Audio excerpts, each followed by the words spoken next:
Assalamualaikum warahmatullahi wabarakatuh. Waalaikumsalam warahmatullahi. Alhamdulillahilladzi hadana li hadza wa ma kunna linahtadiya laula an hadanallah. Allahumma shalli ala nuril anwar wa sirril asrar wa tiryaqil aghyar wa miftahi babil yasar. Sayyidina Muhammadan al-Mukhtar wa alihi al-athhar wa ashabil akhyar wa adada ni'amillah wa ibadah. Allahumma arzuqna fahman nabiyyin wa hifdzal mursalin wa ilhama malaikatil muqarrabin bi rahmatika ya arhamar rahimin. Hadirin sekalian dan hadirat, bapak-bapak, ibu-ibu, serta adik-adik semuanya, jamaah qiyam Ramadan Masjid Baitul Quran, mudah-mudahan langkah kanan kita menaikkan derajat kita, langkah kiri kita menggugurkan dosa-dosa kita, serta tidaklah kita bangkit dari tempat ini kecuali doa kita menjadi doa yang mustajab, ibadah kita menjadi ibadah yang makbulah. Amin. Hadirin sekalian yang dirahmati Allah Subhanahu wa taala,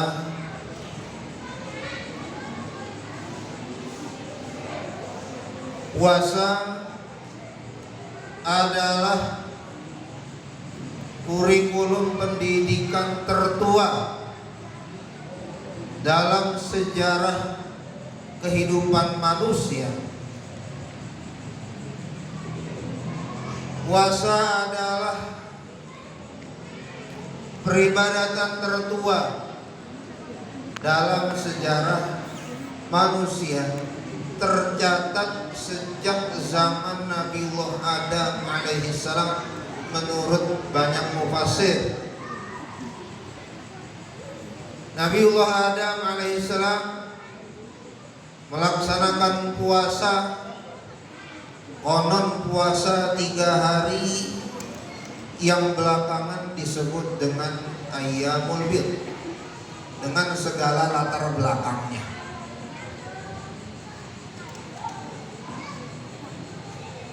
Nabi Idris alaihissalam berpuasa. Konon puasanya puasa tidak makan makhluk yang bernyawa. Ya kira-kira kalau sekarang puasa mutih lah. Nabi Nuh alaihissalam sebagai Rasul pertama, Nabi keempat, generasi ke-10 dari Nabi Adam alaihissalam, konon berpuasa seperti puasanya Nabi Adam alaihissalam, juga berpuasa ketika membangun safinah, membangun kapal, berpuasa saat mendarat di atas Bukit Judi tanggal 10 Muharram yang belakangan disebut dengan puasa Asyura. Kalau tadi puasanya Nabi Adam alaihissalam bisalah kita sebut dengan shaumut taubah, puasa taubat. Puasanya Nabi Nuh alaihissalam puasa munajat, puasa keselamatan atau puasa tasyakur, shaumut syukur, puasa bersyukur. Nabi Daud alaihissalam berpuasa dengan puasa yang populer disebut Nabi Afdhalus Siyam, puasa Daud alaihissalam. Sehari puasa, sehari enggak, sehari puasa, sehari enggak. Nabi Musa alaihissalam mendaki Bukit Tursina berpuasa, menerima wahyu Allah Subhanahu wa taala.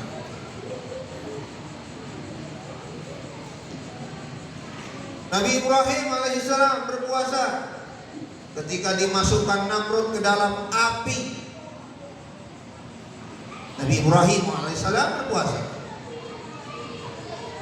Begitu juga dengan nabi-nabi yang lain. Nabi Isa alaihissalam termasuk Nabi Zakaria alaihissalam dan Sayyidatuna Maryam.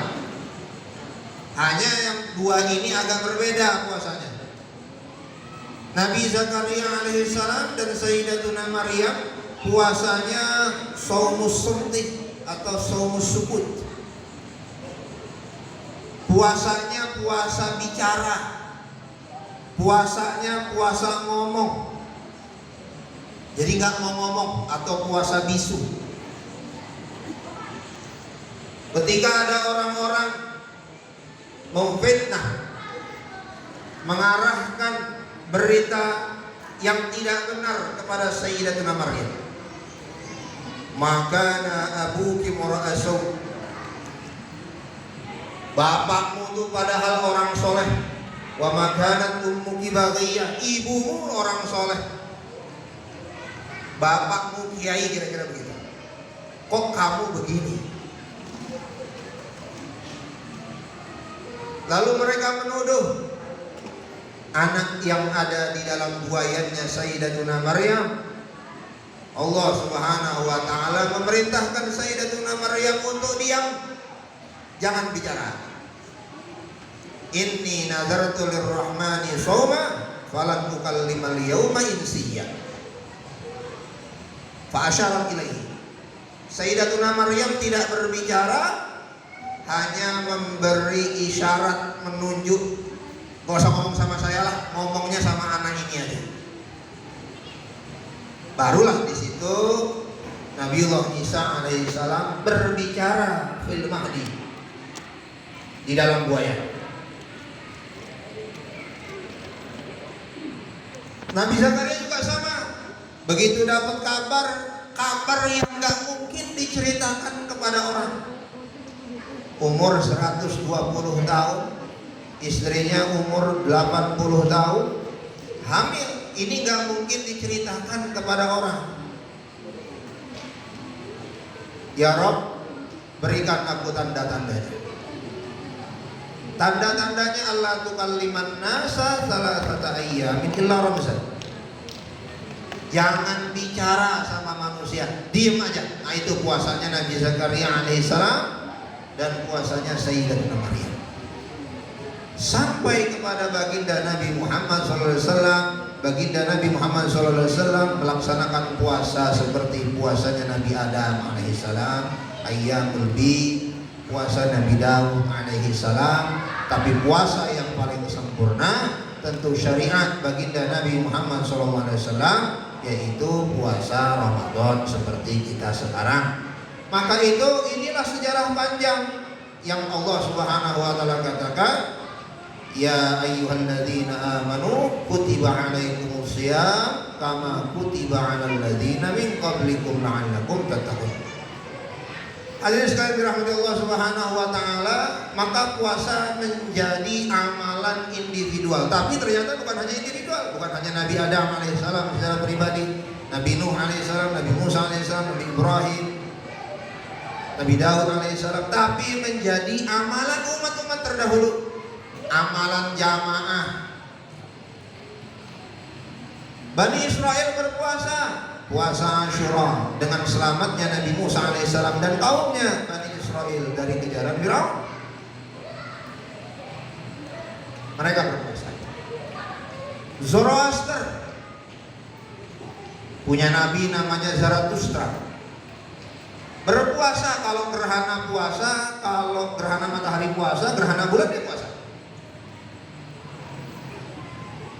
Nasrani berpuasa, Jumat Agung menuju Paskah dia puasa. Orang Hindu puasa, ada namanya puasanya orang Hindu, seperti puasanya orang Buddha yang disebut Uposatha, untuk mencapai derajat sebagai wakil Buddha. Artinya apa? Jangankan individu yang butuh puasa, umat pun berpuasa.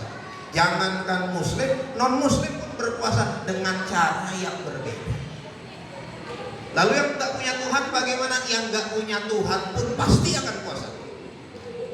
Kalau nggak dia puasa supaya langsing, Kalau dia nggak puasa supaya sehat, kata dokternya besok bapak operasi puasa dulu ya. Wah udah kelebihan berat badan nih, besok mau tes jadi polisi, jadi tentara. Bajunya harus cukup, larinya harus kuat, berat badan harus turun, timbangannya harus pas, puasa dulu Pak. Ada lagi yang emang duitnya habis, terpaksa dia puasa. Artinya apa? Secara individu dia berpuasa, secara jamaah dia berpuasa, terpaksa pun akhirnya harus berpuasa. Itulah kemutlakan puasa. Itu yang disebut al-haq, kebenaran yang nyata. Disuruh atau tidak disuruh orang berpuasa, maka itu disebut kutiba alaikumusiyam. Diwajibkan kepada kalian berpuasa tanpa ada keterangan siapa yang mewajibkan itu. Itulah paling tidak yang dijelaskan di dalam tafsir Al-Misbah. Karena nggak perlu dijelasin siapa yang memerintahkan, itu tanda bahwa puasa itu mutlak, pasti orang akan berpuasa. Sampai ulet di dalam kepompong pengen jadi kupu-kupu, dia puasa. Hadirin sekalian dirahmati Allah Subhanahu wa taala. Maka itu puasa adalah al-haq, kebenaran yang nyata yang tidak bisa dibantah, dan ini adalah pelajaran yang panjang dalam sejarah manusia. Tentunya manfaatnya juga sudah terbukti sepanjang zaman. Manfaat pertama sudah jelas, yang paling rendah yaitu manfaat material, manfaat jasmaniah, manfaat medikal, manfaat kesehatan. Supaya sehat puasa, supaya cantik puasa, supaya langsing puasa, supaya badannya bagus puasa. Ini manfaat medikal. Ini yang paling rendah ini. Tapi ada puasa yang lebih khusus. Tadi diantaranya puasa diem, itu puasa yang lebih khusus. Karena ada orang yang berpuasa, perutnya berpuasa, tenggorokannya berpuasa, tetapi bibirnya, lidahnya tidak berpuasa dari menggunjing orang lain, nyinyirin orang lain. Dan ini yang paling penting zaman sekarang. Maka Nabi Musa alaihissalam sudah membuktikan kalau udah riweh pikiran kita, ketemu dengan umat yang gak karu-karuan, sampai dilempar itu alwah kitab Taurat dilempar, marah Nabi Musa alaihissalam. Apa yang terjadi setelahnya? Walamma sakata an Musa al-ghadba, diam Nabi Musa alaihissalam. Wa akhadal alwah wa fi nuskhatiha hudaw wa rahmatan lil ladzina hum li rabbihim yarhabun. Diam Nabi Musa alaihissalam, tahan emosinya, diam. Nabi Yakub alaihissalam emosi sama anak-anaknya, dibohongi 2 kali sama anak-anaknya. Apa yang terjadi sama Nabi Yakub alaihissalam? Inni ashku bathi wa huzni ilallah. Lebih baik aku diam. Wa inni a'lamu minallahi ma la ta'lamun. Aku ngomong aja sama Allah lah, gak perlu, gak ada gunanya ngomong sama manusia. Ini yang penting zaman sekarang. Kenapa? Zaman sekarang ini orang gak tahan untuk ngomong. Karena media untuk ngomong ini banyak, maka disebut Twitter berkicau. Kalau bahasa sininya nyinyir. Kita nggak tahan untuk ngomong, padahal kita bukan ahlinya. Makanya ibadahnya orang yang suka nyinyir itu gampang. Dia nggak sanggup sholat sunnah banyak-banyak, nggak apa-apa. Nggak sanggup sedekah banyak-banyak, ya emang begitu. Ibadahnya orang yang suka nyinyir itu ibadah diam. Kata Nabi Muhammad SAW, man kana yu'minu billahi wal yawmil akhir falyaqul khairan aw liyasmut. Siapa yang beriman kepada Allah dan hari akhir, ngomong yang benar, ngomong yang baik. Kalau nggak bisa ngomong yang baik, ibadahku as-sumtu, diam. Nah sekarang lidah kita memang gak berbicara, pindah dari verbal ke literal, dari ucapan ke tulisan. Mulut diam, jari yang ngomong. Maka terjadilah kebisingan di dunia yang lain. Maka itu puasa diam ini manfaatnya banyak, walaupun ini bukan puasa syariat kita.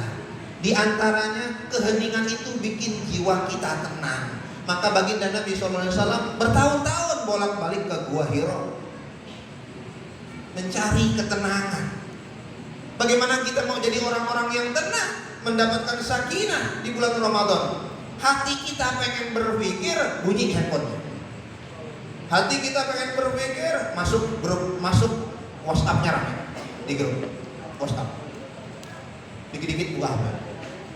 Mau tidur, buka HP. Bangun tidur, lihat HP. Terlalu bising dunia kita. Nah ini yang penting, walaupun ini bukan puasa syariat. Tapi di antara itu semua, di antara manfaat-manfaat puasa itu, tentu yang disebutkan Al-Quran itulah tujuan paling paripurna dari puasa. Ghayatul asma, ghayatul a'la. Tujuan tertinggi dari puasa adalah la'allakum tattaqun, menjadi orang-orang yang bertakwa. Puasa bersyukur, syukur itu adalah bagian dari ketakwaan. Puasa meminta keselamatan dari murka Allah, meminta keselamatan dari murka Allah adalah bagian dari ketakwaan. Puasa dari berbicara yang tidak baik adalah bagian dari ketakwaan. Mudah-mudahan Allah Subhanahu wa taala memberikan kepada kita taufik, inayah, pertolongan, petunjuk, kekuatan lahir dan batin agar puasa kita ini menjadi puasa yang khawas, paling tidak puasanya orang-orang yang khusus, bukan hanya puasa yang tidak makan tidak minum, tapi puasa yang menghindari kita dari dosa-dosa, kemaksiatan dan kelalaian. Assalamualaikum warahmatullahi wabarakatuh. Waalaikumsalam warahmatullahi wabarakatuh.